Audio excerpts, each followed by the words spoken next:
Bienvenue à la 44e convention de vol à General Rodriguez.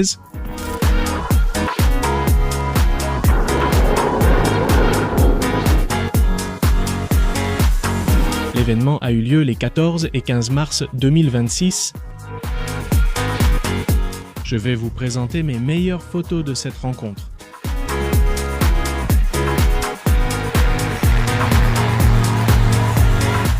Si tu t'es déjà demandé où l'aviation argentine bat le plus fort, c'est probablement ici.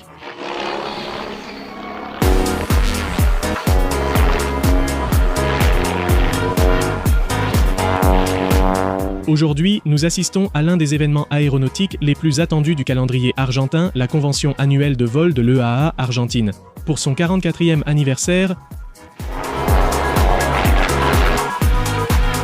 c'est le plus grand festival d'aviation expérimentale et sportive du pays.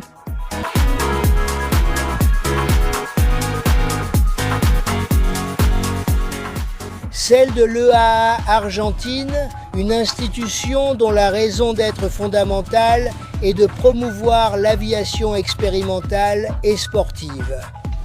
Ceci est la 44e édition de la convention en vol, organisée chaque année par l'institution. La convention organise cette rencontre depuis plus de 4 décennies, avec un objectif clair, promouvoir l'aviation récréative, expérimentale et sportive en Argentine, ainsi que la construction amateur d'aéronefs et la diffusion des connaissances aéronautiques. Pendant 2 jours entiers, l'aérodrome Ildefonso de Urana à General Rodriguez, dans la province de Buenos Aires, se transforme en un véritable festival de l'air. Démonstrations aériennes, avions de toute taille, conférences techniques, aéromodélisme et une communauté passionnée par le vol.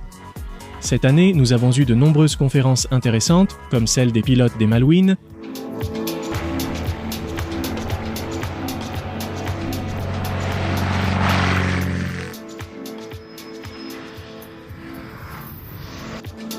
Nous avons une grande variété, allant des ultra-légers et expérimentaux jusqu'aux avions classiques, restaurés ou warbirds, comme par exemple le Douglas DS-3, les Boeing Stearman, le B-25 entre autres.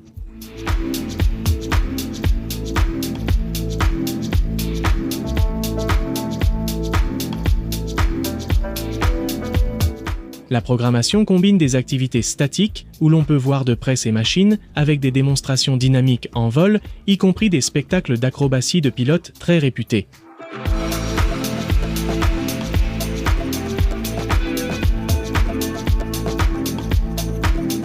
Les vols acrobatiques sont parmi les plus remarqués lors des festivals aériens, et à l'EAA, nous avons eu de nombreux pilotes acrobatiques d'Argentine et d'Uruguay.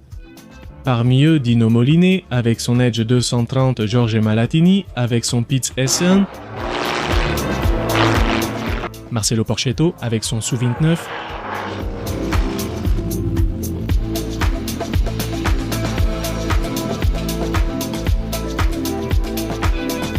Helios Carr, avec son Pitts S2.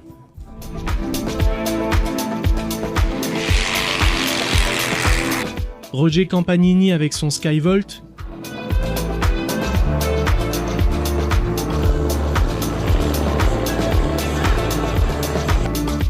Pablo Quinteros avec un Christian Eigle et Sergio Mariñas avec son Extra 300,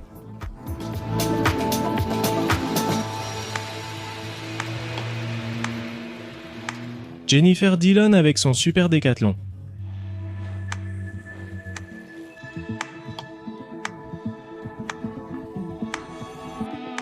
Emmanuel Catozzo et Sergio Ribeiro avec leur Rance S9, Leonardo Randazzo avec son Rance SDX. José Basilico avec son Pitts. Mami Lubilos qui est venu d'Uruguay avec son DR-109 entre autres. Nous avons pu voir en vol des avions historiques comme le triplan DR-1, le Max Olsen Brussard, et le DC-3 roulant au sol, ainsi que la mise en route des moteurs du B-25 Mitchell,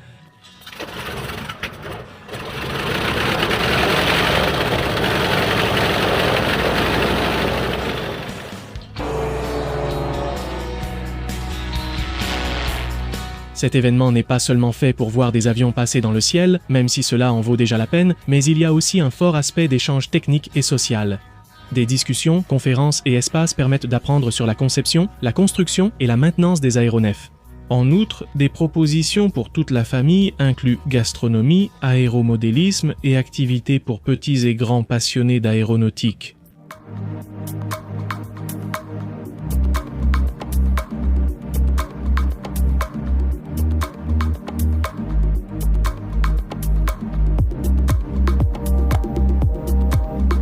Peux-tu raconter comment vous avez réussi à faire voler cet avion ici, à General Rodriguez? Oui. Tout a commencé il y a quelque temps avec des amis voulant construire un triplan. Et je me suis souvenu d'un ami qui en construisait un, Antonio Garcia, et ça faisait des années qu'il travaillait dessus. Je l'ai appelé pour savoir où en était le projet, nous sommes allés voir et face à l'ampleur du travail, nous avons finalement renoncé à le construire. C'est ainsi que cela s'est passé, et après 17 ans d'efforts, il a réussi à le terminer. Il l'a d'abord fait voler à Espeleta, puis nous l'avons amené ici. Nous l'avons vu exposer un après-midi à King Flight, puis fait voler et partager avec lui. Nous avons profité de ce bel avion.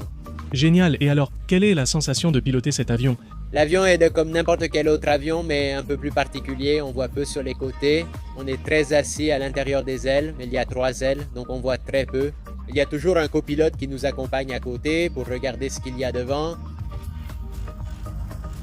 Et ces avions avaient été conçus pour décoller sur un champ de vol où ils faisaient face au vent avant de partir. Il n'avait pas de roulette de queue, c'était un patin, mais il n'y avait pas de petite roue, rien du tout. Donc il n'y avait pas de problème de vent de travers. Le souci n'est pas tant le vent de travers, mais le patin en bois, remplacé aujourd'hui par une petite roue. Avec du vent de travers, vouloir corriger casse le patin. Une limitation est de voler sans vent de travers.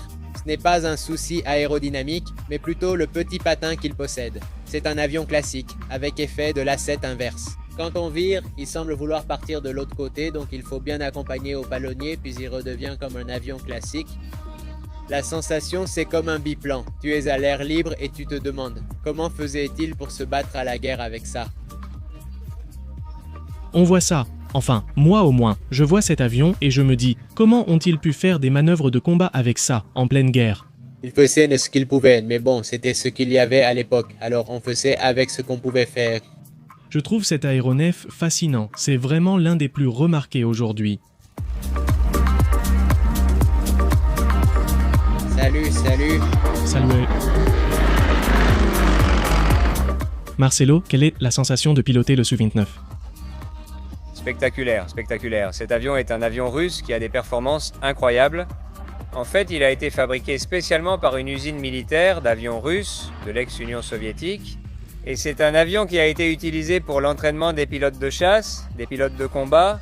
Ensuite, ils ont constaté ses performances incroyables et ont commencé à l'utiliser en compétition internationale. Ils étaient imbattables. À l'époque, dans les années 90, il n'y avait rien pour le concurrencer. À King's Flight, nous formons des pilotes passionnés de compétition et des juges avec l'objectif de concourir à l'international. King's Flight, école de pilotage, nous proposons des cours pour pilotes privés, commercial, instructeurs, TLA, vol aux instruments et le petit bijou, l'acrobatie. À King's Flight, nous orientons les pilotes vers l'acrobatie, surtout sportive, et la compétition. Tu comprends? Parce que la compétition. Ce que ça va faire, c'est non seulement t'affiner, mais aussi te rendre conscient de ce que tu dois faire, de ce qui est possible et de ce qui ne l'est pas.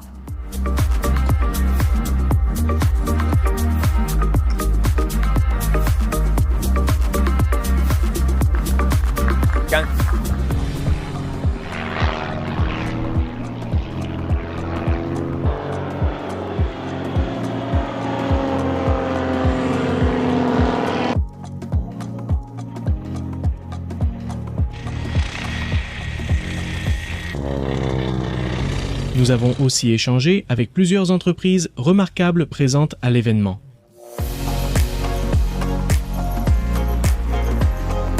Arabia est une entreprise argentine avec des capitaux argentins. Nous nous consacrons à constituer des stocks et à vendre des services d'importation et de vente de pièces détachées aéronautiques.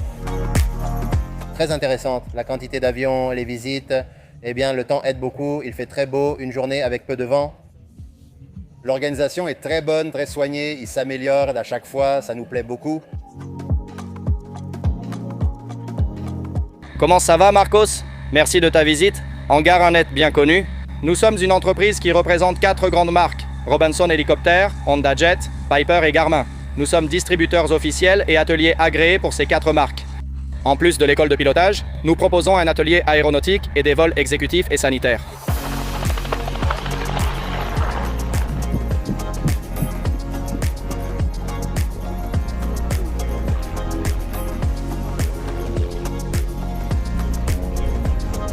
Merci.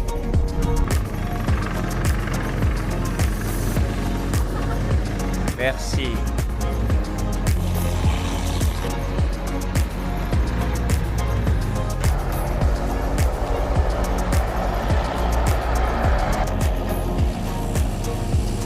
Nous nous consacrons essentiellement à la restauration de peintures aéronautiques. Nous réalisons des designs, de la peinture et la rénovation de l'image aéronautique. Ils sont disponibles ici à General Rodriguez. Nous sommes à General Rodriguez, à l'aérodrome Adolfo de Urana. Et pour ceux qui veulent vous contacter, par quels moyens? Instagram Underheim ou WhatsApp visible sur Instagram.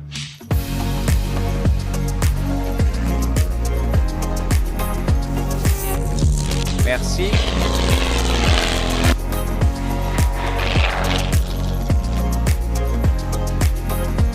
X-Fly, Académie d'aviation, nous formons des pilotes depuis le niveau débutant jusqu'à pilote de ligne. Nous sommes la première et la seule académie d'aviation que nous avons en Argentine et aux États-Unis. Donc c'est vraiment génial parce qu'un pilote peut se former aussi bien en Argentine que poursuivre sa carrière là-bas et obtenir une licence américaine. Ce qui, je crois, est le rêve de beaucoup de gens. Elle se trouve à Esperanza, dans la province de Santa Fe, et le siège aux États-Unis est à Pompano. Vous pouvez nous trouver sur Instagram sous le nom de X-Fly Argentine.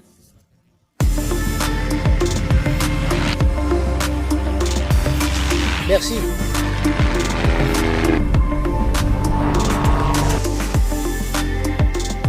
Je suis un vétéran déjà à cause de mon âge, mais j'ai le privilège d'avoir assisté à la première convention organisée par Urana en 82 à Junín. Donc j'ai pratiquement assisté à toutes les conventions et je me suis converti.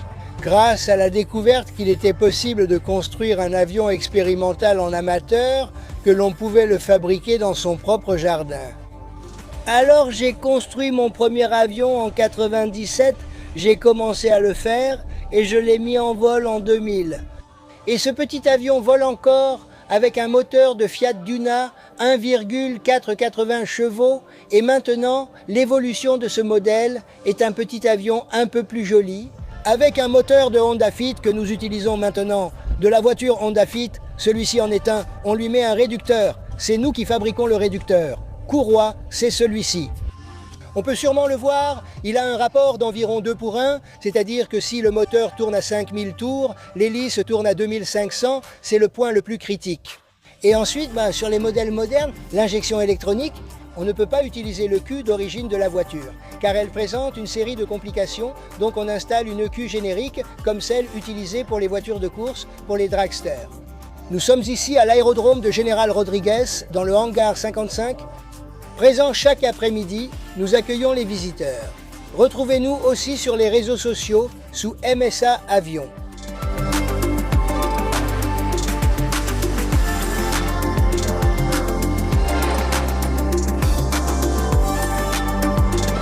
Allons-y.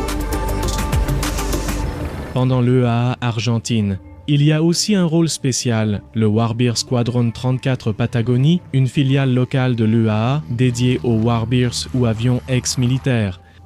Ce groupe est reconnu par l'EAA des États-Unis comme l'escadron Nerero 34 et c'est la première filiale de ce type fondée en dehors des États-Unis. Et il a son siège dans le hangar 0 de l'aérodrome de General Rodriguez. Et puisque je mentionne l'UAA, qui signifie Experimental Aircraft Association, Association d'aviation expérimentale, du Wisconsin, aux États-Unis, c'est le festival aérien et la convention d'aviation les plus grands et les plus importants du monde. Ça a toujours été mon rêve de participer à cette exposition, et cette fois, toi aussi tu peux le faire avec moi. Pour que tu aies une idée de la taille d'Oshkosh, pendant une semaine, plus de 10 000 avions arrivent, l'aéroport devient l'une des tours de contrôle les plus occupées de la planète. Accompagnez-moi dans l'une des plus grandes expériences du monde, Oshkosh. L'expérience partagée rend toujours un voyage inoubliable.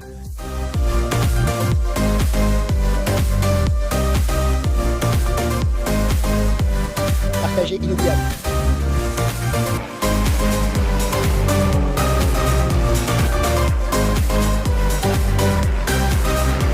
Si tu aimes l'aviation, ce genre de festivals sont incontournables, que tu sois pilote, passionné, constructeur amateur ou simplement quelqu'un que cela fascine, les machines dans le ciel. La convention de l'EAA d'Argentine est l'un des événements qui valent la peine d'être vécu en direct.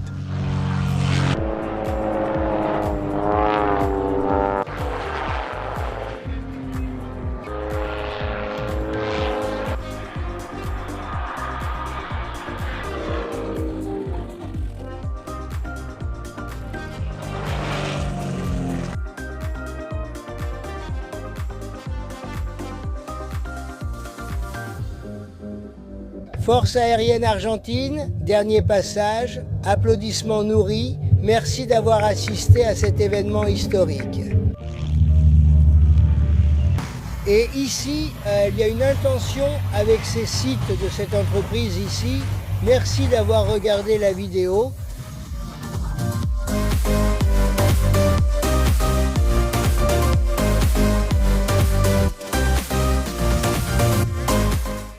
Jusqu'à une nouvelle vidéo de Monde de l'aviation Aéropédie.